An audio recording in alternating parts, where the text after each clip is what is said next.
D K Shivakumar ಕರೆದಿದ್ದಾರೆ. ವಸತಿ ಯೋಜನೆ ಬಳಿಕ BR ಪಾಟೀಲ್ ಮತ್ತೊಂದು ಆರೋಪವನ್ನ ಮಾಡಿದ್ದಾರೆ. ನನ್ನ ಕ್ಷೇತ್ರದಲ್ಲಿ ನನಗೆ ಗೊತ್ತಿಲ್ಲದೆ ಕೆಲವು ಕಾಮಗಾರಿ ನಡೀತಾ ಇದೆ. ಕ್ಷೇತ್ರಕ್ಕೆ ಅಲ್ಪಸಂಖ್ಯಾತರ ಇಲಾಖೆಯಿಂದ 17 ಕೋಟಿ ರೂಪಾಯಿ ಬಂದಿದೆ. 17 ಕೋಟಿ ರೂಪಾಯಿ ಬಂದಿರುವ ಬಗ್ಗೆ ನನಗೆ ಮಾಹಿತಿನೇ ಇಲ್ಲ ಅಂತ ಕಲಬುರಗಿಯಲ್ಲಿ ಆಳಂದ ಶಾಸಕ BR ಪಾಟೀಲ್ ಹೇಳಿಕೆಯನ್ನು ಕೊಟ್ಟಿದ್ದಾರೆ. ಶಾಲಾ ಕಟ್ಟಡ ನಿರ್ಮಾಣ ಗುದ್ದಲಿ ಪೂಜೆಗೂ ಕೂಡ ನನ್ನನ್ನು ಕರೆದಿಲ್ಲ ಅಂತೇಳಿ ಆಕ್ರೋಶವನ್ನು ಹೊರಹಾಕಿದ್ದಾರೆ. ಹಿಂದೆ ಕೂಡ ಹೇಳಿದರು, ನಾನು ಬಿಚ್ಚಿಟ್ರೆ ಸರ್ಕಾರ ಅಲ್ಲಾಡತ್ತೆ ಅಂತೇಳಿ, ಬಿದ್ದು ಹೋಗುತ್ತೆ ಅನ್ನೋ ರೀತಿಯಲ್ಲಿನೇ ಮಾತನಾಡಿದರು. ಈಗ ಮತ್ತೊಂದು ಆರೋಪ.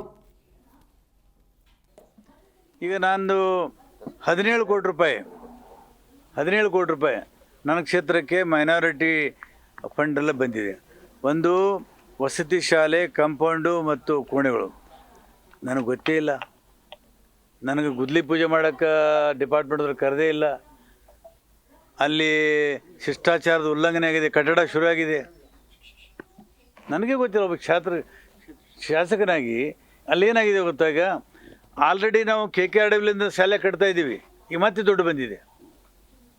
ನಾವು ದುಡ್ಡು ಸರ್ಕಾರ KKRWಲಿಂದ ನಾನು ತೊಗೊಂಡು ಕಟ್ತಾ ಇದ್ದೀನಿ. ಮೌಲಾನಾ ಅಬುಲ್ ಕಲಾಂ ಆಜಾದ್ ಹಾಸ್ಟೆಲನ್ನು ಆಳಂದಲ್ಲಿ ಹೈಸ್ಕೂಲಲ್ಲಿ ಕಟ್ತಾ ಇದ್ದೀವಿ.